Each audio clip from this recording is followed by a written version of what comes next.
pemirsa, apa kabar Anda hari ini? Langsung dari studio IDX Channel Jakarta, saya Prasetyo Wibowo kembali hadir dalam Market Review, program yang mengupas isu-isu penggerak ekonomi Indonesia. Live streaming Anda bisa kami saksikan juga di idxchannel.com dan langsung saja kita mulai Market Review selengkapnya.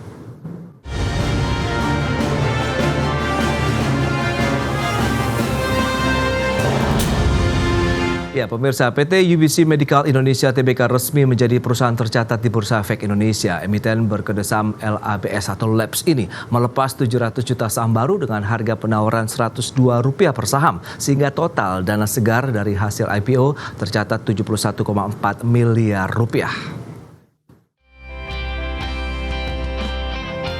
PT UBC Medical Indonesia Tbk resmi mencatatkan saham di Bursa Efek Indonesia.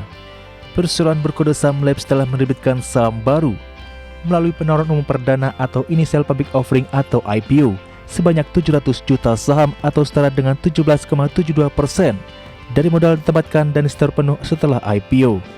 Adapun harga saham yang ditaruhkan ke publik sebesar Rp102 per saham.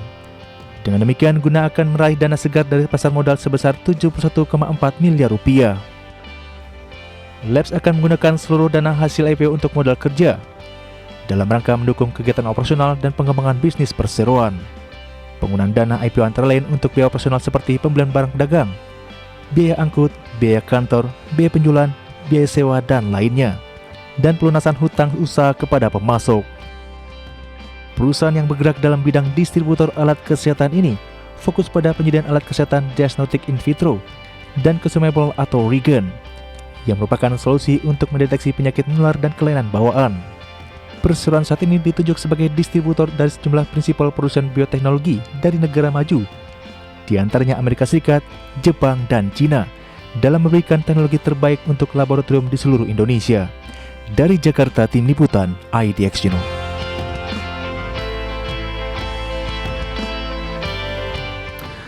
Ya, pemirsa, untuk membahas tema menarik kita hari ini, IPO PT UBC Medical Indonesia Tbk atau LABS sudah bergabung bersama saya di studio IDX dengan Bapak Nathan Tirtana. Beliau adalah Komisaris Utama PT UBC Medical Indonesia Tbk dan juga Francisco Severius Yosua Rencung. Beliau adalah Direktur Utama dari PT UBC Medical Indonesia Tbk. Selamat pagi Pak Nathan, Pak Yosua. Selamat pagi. Salam sehat. Sehat. Baik, kami ucapkan selamat karena hari ini sudah resmi menjadi anggota Bursa Efek Indonesia ya. Terima kasih. Baik, langsung saja disampaikan terkait dengan latar belakang begitu setelah kita tahu perjalanannya seperti apa perseroan, kemudian akhirnya memilih menjadi perusahaan tercatat ini. Mungkin Pak Yosua bisa menyampaikan. Ya, jadi PT UBC Medical Indonesia ini adalah perusahaan alat kesehatan di mana kami bergerak di bidang distribusi alat kesehatan. Oke. Fokusnya adalah lab diagnostik. Dan kita berdiri kurang lebih ini adalah tahun ke-10 kami. Dan di tahun kemarin pun kami sudah memiliki anak perusahaan yang memproduksi alat kesehatan dalam negeri. Nah, that's why untuk ekspansi bisnis kita pasti kita butuh adanya tambahan modal, makanya kita masuklah ke Bursa Efek. Oke, menjadi alternatif pendanaan begitu ya, pasar modal berarti untuk melakukan ekspansi perseroan. Betul. Lantas bagaimana dengan sejarah singkat, mungkin juga bisa diceritakan nih Pak Nathan kepada pemirsa dari UBC Medical Indonesia Tbk. Oke, mungkin sejarah singkatnya ya, UBC kita dirikan. Pertama kalau bisa orang tanya UBC apa sih? Ya. Singkatannya sebenarnya United Because We Care. Jadi kenapa sekarang kita pengen bikin UBC? Sebenarnya kita melihat Indonesia begitu banyak masalah kesehatan yang belum tertangani. Oke. Salah satunya sebenarnya ya, di mana alat deteksi di Indonesia cenderung masih mahal. Kenapa import? Ya. Jadi sebenarnya yang kita pengen sekarang, kenapa kita pengen sekarang IPO ya? Kita sekarang banyak melakukan lokal produksi reagen-reagen.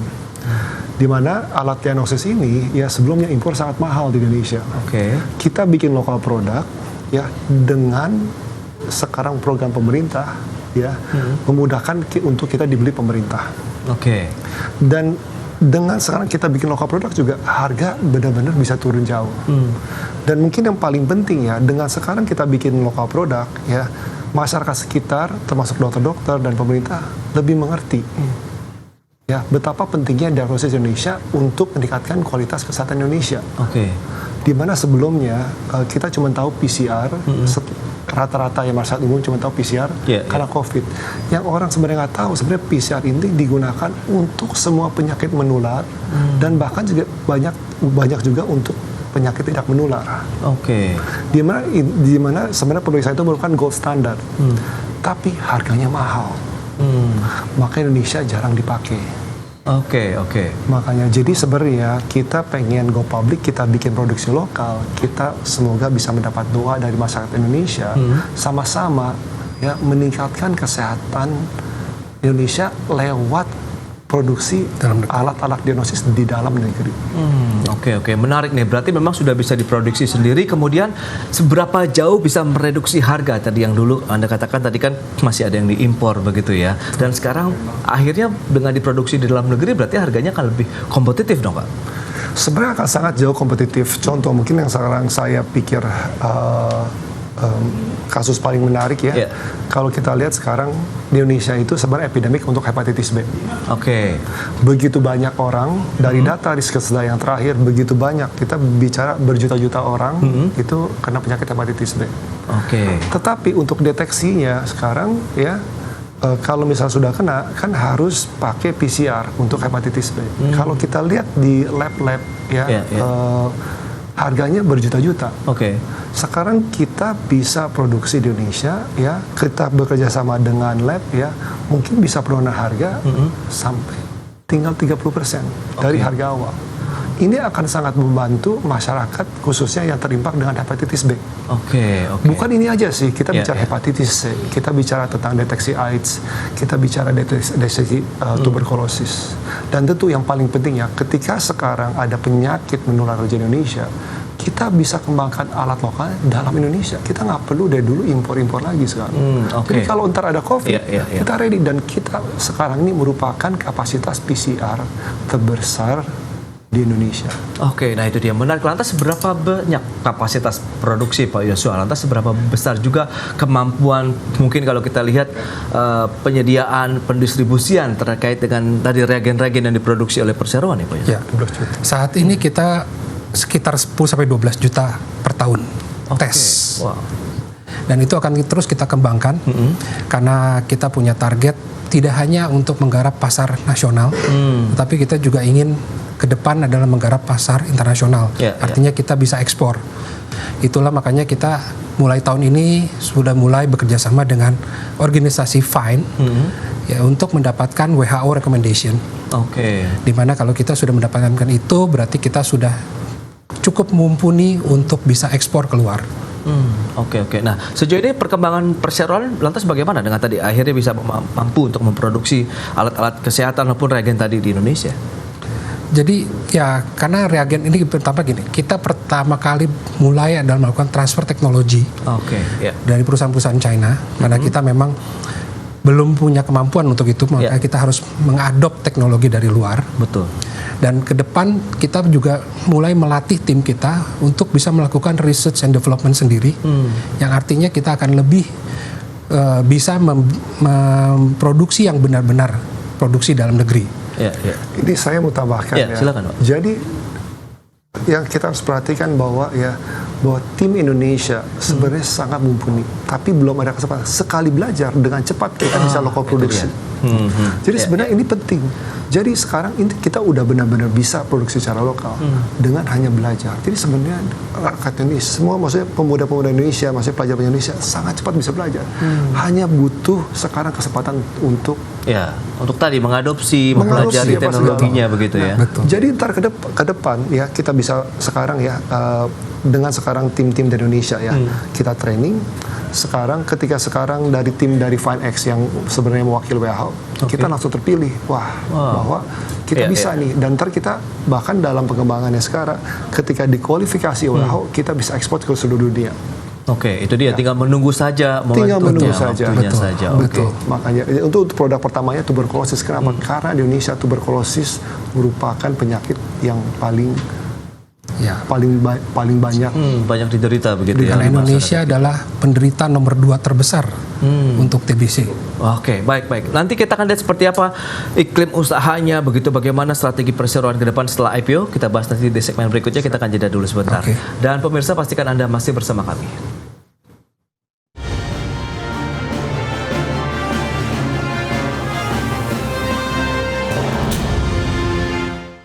Ya, terima kasih Anda masih bergabung bersama kami dalam Market Review. Pemirsa, berikut ini kami sampaikan profil emiten dari UBC Medical Indonesia Tbk yang baru saja melantai di Bursa Efek Indonesia. Ya, data selengkapnya bisa Anda saksikan di layar televisi Anda. Inilah profil emiten dari Labs. Ya, ini kegiatan usaha utamanya adalah distributor alat kesehatan. Adapun ada 700 juta saham yang dilepas ke publik atau sekitar 17,72% dari modal dan ditempatkan dan setor penuh juga nih oleh perseroan. Underwriternya ada Lotus Andalan Sekuritas, kemudian harga IPO-nya Rp102 per saham dan dana hasil IPO 71,4 miliar rupiah. Berikutnya kita akan lihat dari sisi penggunaan dana IPO nih dari Labs untuk apa saja. Baik, nampaknya kita lihat ekspansi akan digenjot begitu oleh perseroan karena 100% dana hasil IPO digunakan untuk modal kerja. Ada pembelian barang dagangan, biaya angkut, biaya kantor, kemudian biaya penjualan, biaya sewa dan lainnya serta pelunasan hutang usaha kepada pemasok. Dan berikutnya kita cermati dari sisi kepemilikan saham dari Labs LABS sesudah IPO. Ada PT Optel Investama Mulia, kemudian PT Inodia, Budi Haryadi, Sylvia, David Tandris, dan juga masyarakat. Berikutnya kita akan lihat dari posisi aset, kemudian liabilitas dan ekuitas dari perseroan. Aset yang dimiliki ada 160,28 miliar rupiah, sementara liabilitasnya 110,92 miliar rupiah, dan juga ekuitasnya 67,52 miliar rupiah. Baik, kita akan lanjutkan kembali perbincangan kali ini bersama dengan Bapak Nathan Tirtana dan juga Bapak Yosua Raincung. Baik, Pak Yosua, tadi sempat tertunda kalau kita bicara mengenai iklim investasi, kemudian bagaimana dengan persaingan bisnisnya saat ini. Karena kan ya kita tahu banyak sekali distributor alat-alat kesehatan lainnya begitu yang ada di Indonesia nih Pak Yosua. Ya, pastinya kalau dunia distribusi alat kesehatan pasti banyak. Iya. Tetapi apa yang membuat UBC berbeda adalah UBC mempunyai anak perusahaan yang sudah mampu memproduksi alat kesehatan dalam negeri. Oke. Dalam hal ini memang kita spesifik ke molekular diagnostik. Oke. So itu adalah pembeda utama kita dibandingkan perusahaan-perusahaan distributor lainnya. Itu salah satu keunggulannya ya. Keunggulannya betul. Baik, nah dana IPO tadi digunakan 100% untuk modal kerja. Mungkin Pak Nathan bisa sampaikan juga kepada publik begitu. Seperti apa sih pemanfaatannya begitu Pak? Pemanfaatannya tentu lebih banyak untuk sekarang modal kerja, tetapi juga sekarang untuk penambahan produk-produk baru. Untuk di mana sekarang produk ini akan divalidasi untuk supaya kita bisa produksi dalam negeri. Oke. Untuk kebutuhan bahan baku dan lain-lain sebenarnya masih cukup kah? Atau sebagian besar sudah bisa disuplai, didapatkan dari lokal sendiri? Sudah banyak bisa didapat di dalam negeri, ya. Ada sebagian memang diimpor, tapi kita makin lama juga sekarang untuk raw material kita produksi dalam negeri juga. Oke. Baik. Jadi ini juga perkembangannya sangat bagus ya. Jadi makanya sekarang tingkat TKDN kita yang dimana sekarang kita benar-benar mendukung program pemerintah untuk meningkatkan TKDN dan juga transformasi kesehatan di Menteri Kesehatan, benar-benar sekarang kita support untuk itu.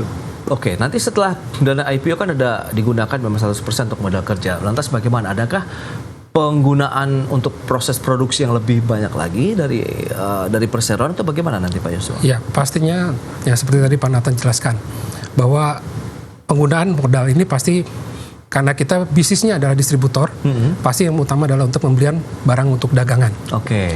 Kemudian kita juga karena ada anak perusahaan, pasti kita ada untuk pembelian bahan baku juga untuk produksi. Itu pasti adalah komponen yang paling utama kita penggunaan dari dana IPO ini. Di luar itu pasti namanya berjualan itu kita memerlukan biaya marketing, pemasaran. Betul. Dan itu pasti biaya operasional lainnya yang kita akan cover. Tapi yang paling utama adalah untuk barang dagangan karena kita terus menambah produk-produk baru dan produk-produk yang kita akan produksi dalam negeri. Berarti bahan bakunya.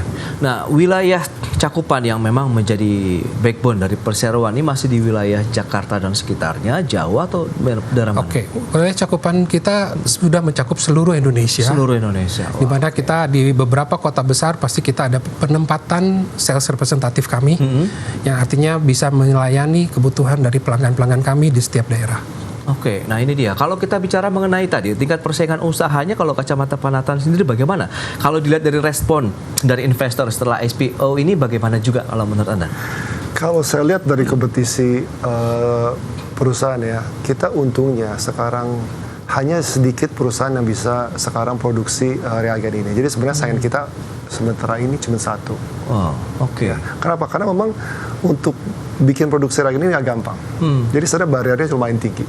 Ya, jadi ini sebenarnya salah satu kekuatan kita. Dan tentu juga sekarang dengan produksi dalam negeri ya, dengan sekarang regulasi TKDN yang sangat kuat, kita juga diuntungkan dalam arti persaingannya hanya bisa bersaing dengan produk yang udah TKDN. Jadi sebenarnya program pemerintah sangat mendukung kita juga.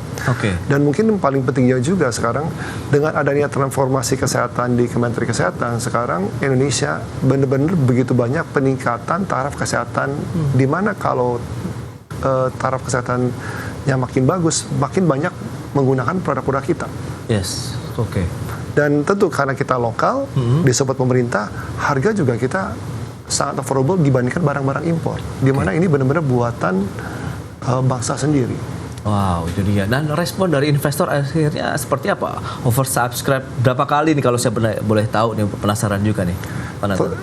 Terakhir kita di info kita oversubscribe 135 kali. 135 kali, berarti itu juga menjadi salah satu ya supporting juga bagi perseroan, karena ternyata dapat respon yang positif sekali nih Pak Yosua. Sendiri bagaimana nih pandangannya? Ya, saya sangat berterima kasih kepada semua investor yang sudah mempercayakan kami. Ya, pastinya kita akan berusaha menjaga kepercayaan ini. Kita akan berusaha bekerja lebih keras lagi, lebih baik lagi. Kita akan mendeliver result yang terbaik. Ya, pastinya kita berusaha akan menjadi perusahaan terdepan selalu, karena memang moto kita adalah selalu perusahaan yang pertama. That's why kita produksi yang pertama juga, pertama kali mampu memproduksi molekular diagnostik secara lokal. Wow, ini dia menarik. Nah, lantas bagaimana strategi ke depan Pak Nathan dari perseroan yang mungkin sudah dipetakan di tahun 2024, ada dana segar di pertengahan tahun 2024 ini, apakah masih ada potensi ruang dan waktu yang bisa dimanfaatkan begitu dengan ekspansi bisnis ke depan? Saya pikir sangat banyak ya, karena sebenarnya problem Indonesia penyakit menular maupun penyakit tidak menular itu sangat banyak. Jadi dengan sekarang kita tambah produk-produk baru ya, ini akan sangat membantu rakyat Indonesia untuk menggunakan produk ini untuk deteksi penyakit baik menular atau tidak menular. Begitu banyak sebenarnya harus kita kembangkan. Jadi sebenarnya kita berterima kasih investor juga, karena saya yakin banyak investor memilih kita juga karena melihat semangat kita juga, karena kita sama-sama membangun ya lewat pasar modal untuk benar-benar bersama-sama gotong royong meningkatkan taraf kesehatan di Indonesia. Ada upaya untuk membangun pabrik ataupun pendistribusian di luar Jawa kah? Mengingat tadi pendistribusian Pak Yosua sudah menyampaikan dari Sabang sampai Merauke sudah di Grab begitu. Tapi tahan dulu jawabannya, kita akan jeda sebentar ya. Dan pemirsa, kami masih akan segera kembali usai pariwara berikut ini.